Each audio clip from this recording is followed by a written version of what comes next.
अजमेर के विजयनगर में नाबालिग लड़कियों को बहला फुसलाकर ब्लैकमेल करने और धर्म परिवर्तन के लिए दबाव डालने के मामले में विजयनगर सर्व समाज की बैठक में हुए बाजार बंद के फैसले को स्थगित कर दिया गया है।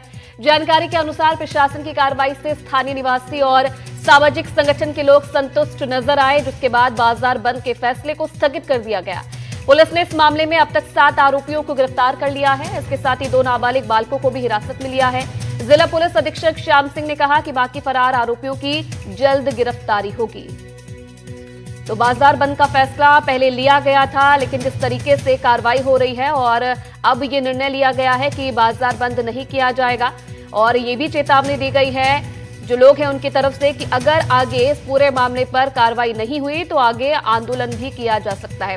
हालांकि इस पूरे मामले में पुलिस का एक्शन भी नजर आ रहा है। 7 लोगों को इस मामले में अभी तक गिरफ्तार किया जा चुका है और पुलिस का कहना है कि लगातार जो कार्रवाई है वो जारी है और बाकी बचे आरोपियों को भी जल्द से जल्द गिरफ्तार कर लिया जाएगा। तो जिस तरीके से इस पूरे मामले में कार्रवाई हो रही है, नाबालिगों को बहला फुसलाकर धर्म परिवर्तन का ये पूरा मामला सामने आया था, जिसके बाद अजमेर के लोगों में गुस्सा देखा जा रहा था। प्रशासन की कार्रवाई से संतुष्ट होकर अब ये निर्णय लिया गया है कि बाजारों को, जो बाजार है उन्हें बंद नहीं किया जाएगा। और पवन इस खबर पर और ज्यादा जानकारी हमें देंगे।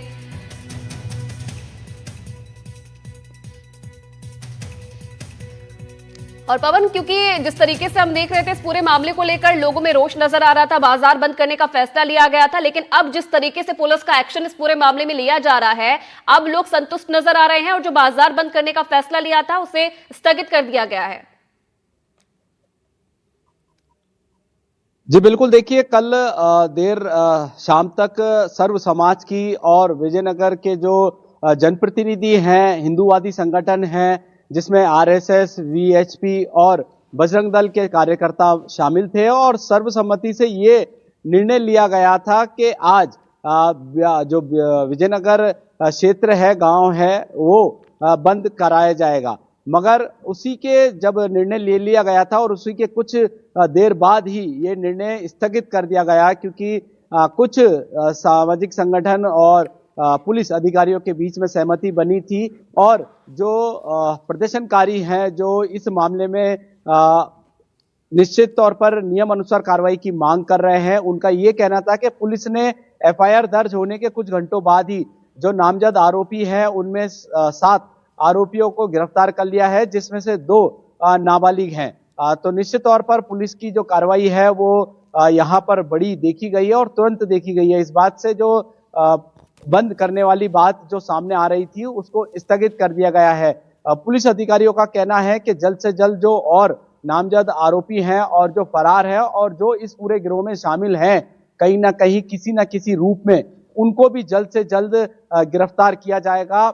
एसपी श्याम सिंह के निर्देशन में अलग अलग टीम का गठन कर लिया गया है और टीम जो आरोपी है उनके संभावित जो ठिकाने हैं वहां पर लगातार दबिश दे रही है।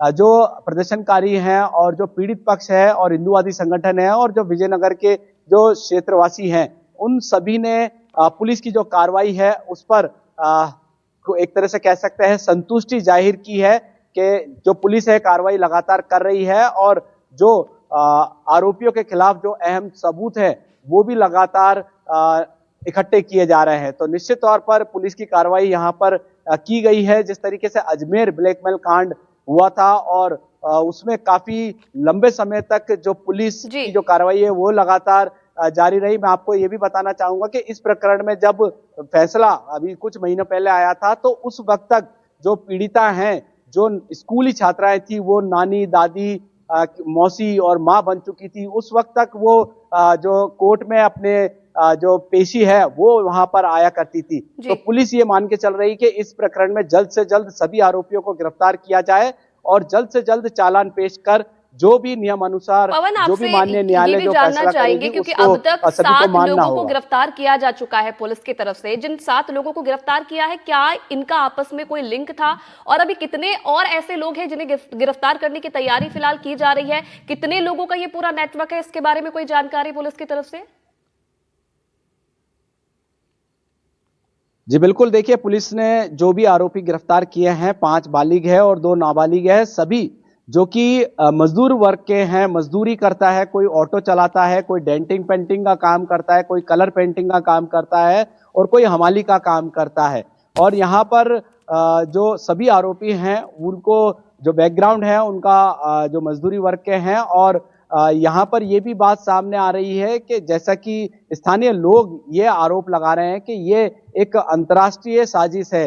इन लोगों को हिंदू जो लड़कियां हैं उनको टारगेट करना था कि इस वर्ग की बच्ची को अगर प्रेम जाल में फंसाएंगे तो इतने रुपए मिलेंगे। ये सब बातें सामने आ रही है। फिलहाल पुलिस रिकॉर्ड में ऐसा कुछ भी नहीं है। ग्रामीण अलग अलग बातें यहाँ पर कह रहे हैं और जो भी आरोपी हैं जो फरार हैं वो भी इसी तर्ज के हैं, मजदूरी करते हैं, denting painting, colour paint, auto चालक, ये इस तरीके के जो काम है वो यहाँ पर करते हैं। मैं आपको ये भी बता दूं इस पूरे प्रकरण में सोशल मीडिया इंस्टाग्राम पर बच्ची की जो दलित समाज की जो एक नाबालिग बच्ची है वो सबसे पहले इनके प्रेम जाल में फंसी थी और उसके बाद चैन से चैन जुड़ती गई और जो आरोपी है उसने अब जो पीड़िता है उसकी और सहेलियों को भी प्रेम जाल में फंसाने की यहाँ पर बात की गई। और जब पहली जो बच्ची है जो कि मात्र 15 वर्ष की है, 10वीं कक्षा में पढ़ती है, उसके साथ साथ दूसरी बच्चियों को भी इस प्रेम जाल में फंसाकर उनके साथ कह सकते हैं शारीरिक उत्पीड़न यहाँ पर की गई है, ब्लैकमेल यहाँ पर किया जा रहा है और पुलिस इसमें लगातार कार्रवाई आप बता रहे हैं और अब कहीं ना कहीं पुलिस का एक्शन इस मामले में देखा जा रहा है। अब देखने वाली बात है कि अब पूछताछ अगर होती है तो क्या और खुलासे इस पूरे मामले पर होते हैं। बहुत धन्यवाद पवन आपका तमाम जानकारी देने के लिए। तो क्या अजमेर कांड दोहराने की तैयारी थी, क्या फिर वही नापाक खेल को अंजाम देने की तैयारी थी और क्या फिर से धर्म परिवर्तन का नापाक खेल खेले जाने की तैयारी थी? ये सवाल इसलिए क्योंकि ब्यावर में एक बार फिर लड़कियों पर धर्मांतरण की नापाक नजर डाली गई है और ये कोशिश लड़कियों को ब्लैकमेल करके की गई है। फिलहाल पुलिस एक्शन में है, 7 आरोपियों को गिरफ्तार कर लिया है। वहीं इस घटना के बाद लोगों में भारी गुस्सा देखा जा रहा है। फिर स्कूली छात्राओं पर नापाक नजर, फिर ब्लैकमेल कर धर्म परिवर्तन का खेल। पुलिस का एक्शन, 7 आरोपी गिरफ्तार।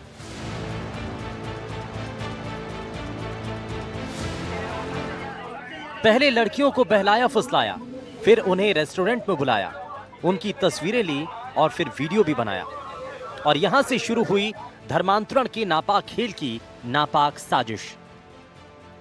जी हां, ब्यावर में धर्म परिवर्तन की कोशिश के बड़े खेल का खुलासा हुआ है और विजयनगर में पीड़ित परिवार की शिकायत पर तत्काल कार्रवाई करते हुए 7 आरोपियों को गिरफ्तार किया गया और अभी भी उनके 8 साथियों की तलाश की जा रही है। फिलहाल 7 आरोपी गिरफ्त में हैं। कल थाना विजयनगर में 5 बच्चियां अपने परिजनों के साथ उपस्थित हुई और उन्होंने एक रिपोर्ट दी जिसके अंदर उन्होंने बताया कि कुछ व्यक्ति जो है, लड़के जो है, वो उनको सोशल मीडिया के थ्रू उनसे जान पहचान है। उसके बाद मोबाइल फोन दिया और उनसे बातचीत की गई। बातचीत के बाद उन्होंने अपने फ्रेंड्स के साथ उनके दोस्ती के लिए दबाव बनाया, उनसे बातचीत की गई और उनके बाद कुछ का देह शोषण हुआ और इस तरह की घटना सामने आई। लगभग 8 से 10 लड़कों के नाम FIR के अंदर नामजद किए। साथ ही साथ हमारी टीमों ने जो भी सर्कल की टीम बनाकर और जो भी आरोपी हैं उनके संदिग्ध स्थानों पर दबिश दी गई। कुछ संदिग्ध हमारे पास आए हैं जिनको पूछताछ चल रही है। पुलिस गिरफ्तार आरोपियों से पूछताछ कर रही है। बाकी फरार आरोपियों की तलाश भी की जा रही है। ये भी जांच हो रही है कि कोई बड़ा गिरोह इसमें शामिल तो नहीं है। मामला सामने आने के बाद इलाके के लोगों में गुस्सा है। स्थानीय लोग सख्त कार्रवाई की मांग कर रहे हैं। दोषियों को बख्शा नहीं जाएगा और पीड़ितों को न्याय मिलेगा, ये पुलिस का कहना है। इस पूरे मामले का खुलासा तब हुआ जब पीड़ित के पिता ने विजयनगर थाने में शिकायत दर्ज कराई। आरोप लगाया कि उनकी नाबालिग बेटी और उसकी सहेलियों को कुछ लड़के मोबाइल फोन देकर अपने जाल में फंसा रहे थे। आरोपियों ने उन्हें होटल, रेस्टोरेंट और कैफे में मिलने के लिए बुलाया और वहां उनकी तस्वीरें ली और वीडियो भी बनाया। परिजनों के मुताबिक आरोपी लड़कियों को उनकी सहेलियों से मिलवाने का दबाव बना रहे थे। साथ ही उन पर धर्म परिवर्तन का भी दबाव डाला जा रहा था। जब लड़कियों ने उनका कहना नहीं माना तो उन्हें ब्लैकमेल करना शुरू कर दिया गया। बताया जा रहा है कि आरोपियों का यह तरीका बिल्कुल अजमेर कांड से मिलता जुलता है। आरोपी पहले नाबालिग लड़कियों से दोस्ती करते और फिर उन्हें मोबाइल फोन देते थे। इसके बाद उन्हें मिलने के लिए बुलाते और वहां उनकी तस्वीरें और वीडियो बना लेते। इन वीडियो और तस्वीरों का इस्तेमाल करके वो लड़कियों को ब्लैकमेल करते और उन पर अपनी सहेलियों को भी मिलवाने के लिए दबाव डालते। कई बार लड़कियों को इस्लाम कबूल करने के लिए मजबूर तक किया गया। धर्मांतरण के खिलाफ इस साजिश के लिए अजमेर कांड वाला तरीका अपनाने की कोशिश की गई। लिहाजा आपको ये जानना भी जरूरी है कि आखिर अजमेर कांड था क्या है अजमेर ब्लैकमेल कांड। साल 1992 का बहुचर्चित अजमेर सेक्स स्कैंडल। एक गैंग ने 100 से ज्यादा लड़कियों को शिकार बनाया।